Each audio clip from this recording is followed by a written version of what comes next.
Lepo pozdravljeni nazaj v našo družbo in čas je že za našo prvo gostjo, tokrat preko Skypa. Nihče me ne razume. Nihče me ne razume je naslov dogodka za mlade, kjer ga organizira Urša Žorž, ki je organizatorka dogodkov, mentorica in predavateljica, ki svoje podjetje Eventio uspešno vodi že 10 let. Zadnjih nekaj let se veliko ukvarja z mladimi, preko mentoriranja mladih podjetnikov, predavanjih na različnih izobraževalnih centrih po Sloveniji, vodenja start-up vikendov za osnovnošolce, srednješolce in študente. Nikoli ni prezgodaj, da postanemo podjetni. Ker jo mladi navdušujejo, si želi jim pomagati na njihovi poti. In je leta 2009 prvič organizirala dogodek za mlade, imenovan Nobeden me ne razume. Na odru dogodka so predavatelji odstranili tabuje na aktualne teme, kot so samopodoba, ekologija, spolnost, biti drugačen, socialna omrežja in še marsikaj. Uršina želja je, da dogodek postane tradicionalen, zato ga letos organizira v spletni obliki, ki bo 15.5.2021 s podobnimi temami in zanimivimi gosti in predavatelji. Urša Žorž, lepo pozdravljena v naši družbi. Dobro jutro, živijo. Urša, lepo pozdravljena. Kdaj si dobila zamisel, idejo, da boš ustvarila ta dogodek, ki bo zdaj že 3. leto, če se ne motim? Odkje je ideja za dogodek Nobeden me ne razume? Noben me ne razume. Jaz se velikokrat počutim tako. Ja. Jaz tudi. Ne. Okej. Nihče me ne razume. Ne, noben. To je nekako ideja za dogodek je prišla leta 2019, to je letos bo drugič žal, ne, želela sem si, da bi bilo tudi lani, ampak lani zaradi situacije je pol odpadel, tako da bo letos drugič, prvič je bilo 2019. Veliko delam z mladimi zadnje leta, življenje je tako hecno in me je tako zapeljalo, da sem poleg organizacije dogodkov, kjer sem začela tudi predavati in mentorirati. In na pot so mi prihajali vedno mlajše duše. In ko sem začela delati z njimi, sem videla, kako čudoviti ljudje so in me je začelo to zanimati malo več o mladih. Imam tudi sina, ki je star 22 let, tako da sem rekla, jim pa želim pomagati. Videla sem po eni strani, kako so čudoviti, po drugi pa, kaj jim manjka. In od tega je nekako nastala ideja, da bi jim pomagala na način z nekim dogodkom, kjer bi bili predavatelji na odru, ki bi o temah, ki so aktualne, nekaj spregovorili na njihov način, na tak, ki je mladim blizu. In tako se je porodila ta ideja, jaz, ko dobim idejo, grem takoj v akcijo in tako je bilo tudi tisto leto. Zakaj noben me ne razume? Ker je bil na odru tudi Nipke na koncu, to je naslov njegove pesmi, ne? Zato je noben, ne nihče, ne? Vem, da ni pravilno slovensko, ampak to je tudi point, če rečemo še z eno nepravilno slovensko besedo. Ne? Od tam tudi potem ideja. No? Tako. Saj gre lepše v uho, ne? Bolje ljudsko, bolje pogovorno, morda tudi bližje mladim, kaj ne? Ste bili tudi sami dostikrat nerazumljeni, ste imeli občutek, da vas noben ne razume? Ja, zanimivo je to, da ko sem začela organizirati dogodek, je bilo res za mlade namenjeno njim in potem skozi dogodek, večkrat, ko sem o tem razmišljala, kako se konec koncev je tudi zame, saj sem bila tudi sama večkrat nerazumljena, organizirala sem neke dogodke, imela sem ideje, ki drugim nekako so bili še tako, mogoče prezgodaj, sem bila pred časom. Če povem samo en primer, recimo organizirala sem večerje v temi, sem takrat začela z eno restauracijo in to je bilo takrat tako, wow, vse je super, ampak nas je strah, ne. Tako da drugačnost je ljudi večkrat strah, ne. In tako se potem odvija in ugotoviš, da te mogoče, da vse ljudje bi, ampak jih je strah in potem se ti zdi, da si nerazumljen, ne. In tako, no, zaradi tega pol sem ugotovila, da je tudi zame ta dogodek, ne samo za mlade, da tudi sama slišim kaj. Zdaj, mladi, to je kar široka skupina. Komu je dogodek pravzaprav namenjen? Fantje in dekleta, ABC, kadeti, mladinci, člani? Če se bolj po športno izrazim. Ja, začela sem 2019 je bilo rečeno, da je to pač nekako za milenijce, ne. Milenijci so pa zelo široka generacija. In, takrat sem potem zadnja leta, mogoče zadnji 2, pa vedno več delam tudi z zelo mladimi, to so pa že generacija Z. Se pravi, ti so stari nekje od 96 rojeni do skoraj do današnjega dne. Milenijci je pa širok razpon, nekje od 26 do 40 so stari že, ne. Tako da jaz sem zdaj poimenovala, da je za mlade, ne, in za mlade nekje od 15. do 25., no, tako nekje, pa tudi do 30. Je pa res, da so bili na dogodku tudi starejši in so rekli, da nobenemu ni škodilo še, da vsak je dobil neki aha trenutek. So teme, ki so nekako aktualne za vse generacije, poudarek je pa seveda na mladih, no.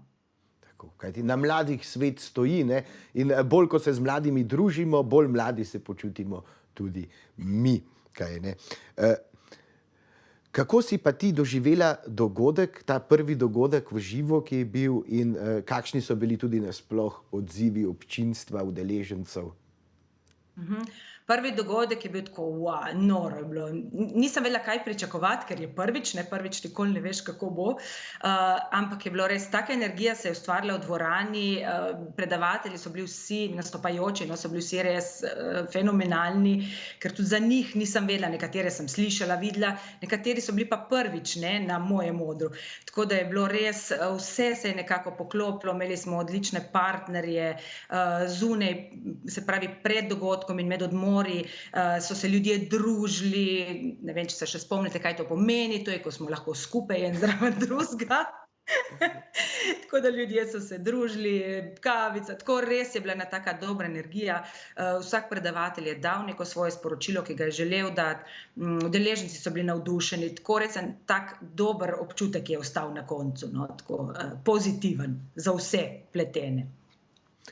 Kako se bo pa letošnji dogodek razlikoval od prejšnjega, od prvega dogodka? Vemo zdaj, da bo preko spleta, vendar tudi so kakšne drugačne tematike, verjetno bodo tudi kakšni drugi gostje. Kakšne bodo razlike?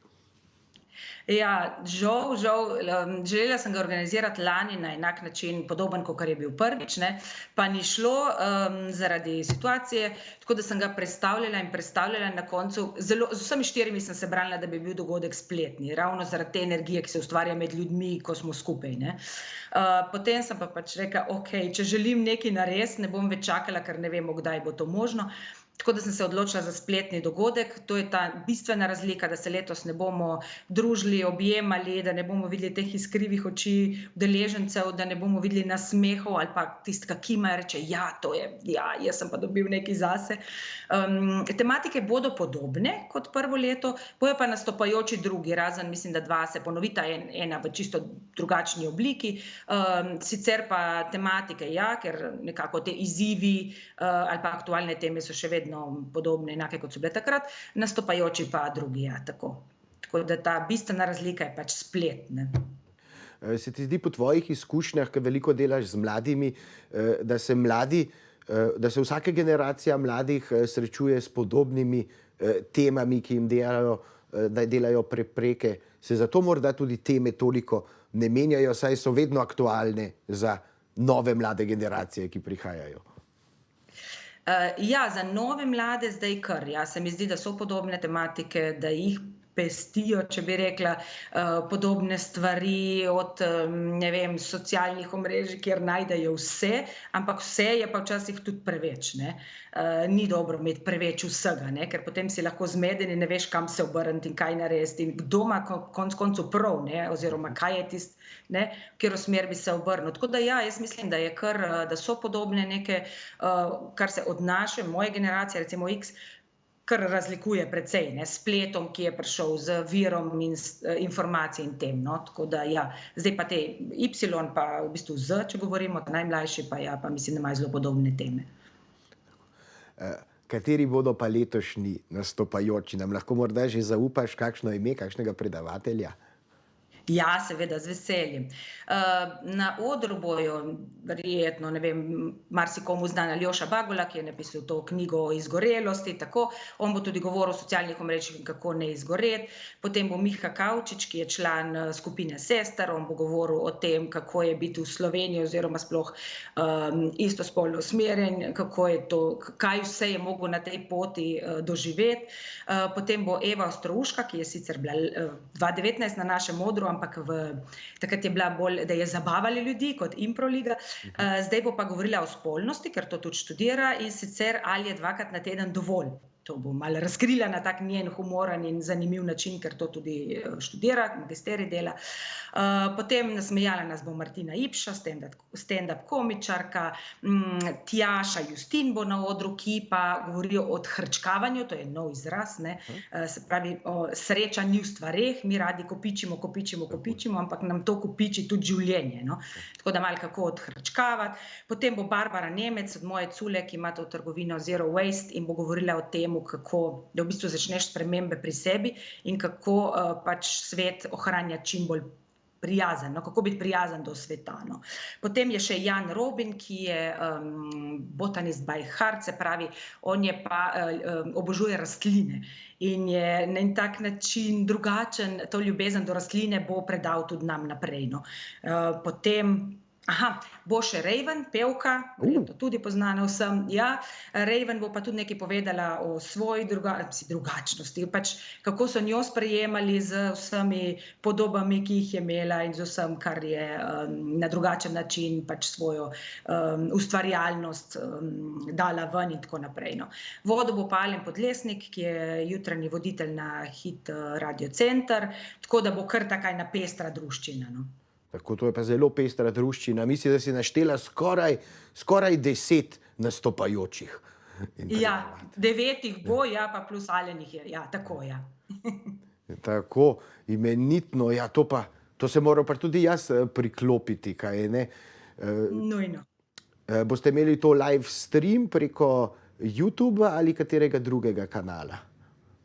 Live stream bomo imeli preko posebnega kanala, bo pač tisti, ki se bojo prijavili, bojo dobili potem kodo, da bojo lahko dostopali. Vse bo potekalo v živo, in sicer na Ekonomski fakulteti bo naš odrček, kjer smo si želeli biti pač v živo, ampak od tam bojo predavatelji v živo, razen Miha, ki pa živi zdaj v Londonu in bo pač online, no, ali bomo prej poslali posnetek, ampak ostali predavatelji bojo pa vsi tam na odru, se pravi Ekonomske fakultete, in se bo odvijalo snemanje v živo, no. Ker sem si to tudi želela, ker se mi zdi, da je neka drugačna energija, če se to pretaka v živo, no. Tako, ja, to je definitivno se izplača, ne. In mi tudi delamo zdaj veliko dogodkov preko spleta in dobro je, veš, če jim rečejo kdaj, ne, da naj nekaj prinesejo pred kamere, ne, če bodo lahko tudi predavatelji videli občinstvo, ne, da tako zdaj pa vsi prineste eno stvar, da se oni tudi malo razgibajo, pa tako in je potem takoj več interakcije. Urša Žorž, najlepša hvala, Ben me ne razume, bova nadaljevala pogovor takoj po kratkih oglasih. Tako da, cenjeno občinstvo, ostanite z nami. Dobrodošli nazaj v našo družbo in preko Skypa se pogovarjamo z organizatorko dogodka Ben me ne razume, ne, in tudi idejno ustanoviteljico Uršo Žorž. Dogodek je namenjen mladim in mladim po srcu, lahko tudi rečemo, tako da jo prav veselo zopet pozdravljam v naši družbi. Urša, ponovno lepo pozdravljena. Živjo. Veliko sva že povedala, zakaj se gre v dogodku, kdo vse bo nastopal letos preko spleta, vendar kaj je pa pravzaprav bistveno sporočilo dogodka Noben me ne razume? V bistvu mladim želim sporočiti, da je drugačnost nova normalnost, da rada bi, da končno enkrat presežemo to, da nismo, če neki, ne vem, če imamo drugačne lase, če smo drugače istospolno usmerjeni, pa se vseeno, karkoli, to ni več drugačno, to je pač, to se pravi, drugačnost je nova normalnost. Želim jim sporočiti, da niso sami, če so nerazumljeni, ne, da je marsikdo v življenju bil kdaj nerazumljen, po mojem vsi. ne, tako ti kot jaz, kot marsikdo med nami, ne. Se pravi, niso sami v temu, da jih tudi starejše generacije razumemo. Mogoče ne vsi, marsikdaj je sigurno kakšen kreš med njimi, ampak vseeno se poskušamo, se trudimo, ne.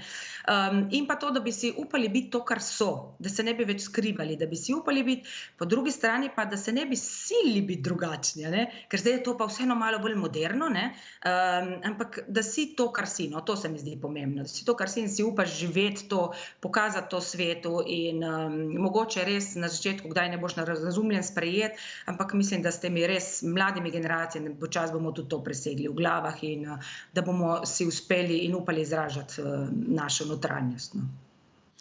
Zakaj se ti zdi, da je tako pomembno, da mladi potrebujejo to sporočilo in tako sporočilo, da obstajamo tudi vsi, da mi nismo bili razumljeni, oni niso razumljeni, vsak si želi biti razumljen? Ker, tako kot sem prej rekla, mogoče zdaj imajo res dostop do vsega, a ne, ogromno imajo enih informacij in se mi zdi, da je veliko zmede. Zdaj vprašanje, koliko jim lahko starši damo, a ne, koliko smo sami zmedeni tudi sami, ne, koliko jim lahko prenesemo naprej.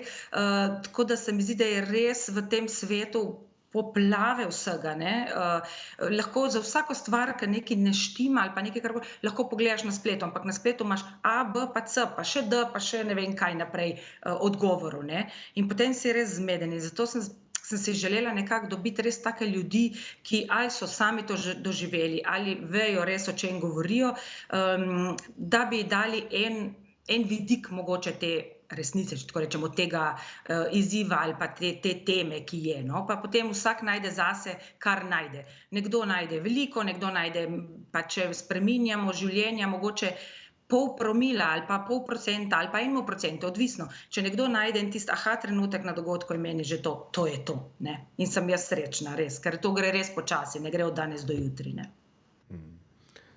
V čem pa ti vidiš čar današnje mladine? Zdaj omenila si tudi ti, da imaš sina 22, on je torej generacija Y, če se ne motim, in se ti zdi, da ima vsaka generacija nek svoj čar, neko svojo posebno noto? No, te najmlajši mogoče, pa že tudi Y pa Z, no, mislim, eno je tako, kot sem omenila že, da imajo dostop do vsega. Se pravi, informacije imajo, lahko jih poiščejo. Ogromno je enih možnosti, ne, priložnosti, možnosti, če si želijo študirati tujino, imajo možnost, ne. Če jim ne morejo starši omogočiti, obstajajo neke štipendije. Če želijo biti podjetniki že v mladih letih, ogromno enih, ne vem, inkubatorjev, regijskih agencij, tehnoloških parkov, vsega, tekmovanj, kjer lahko se izrazijo, pokažejo svetu, kaj imajo, konec koncev tudi nekih platform, kjer lahko stestirajo, če njihova ideja deluje.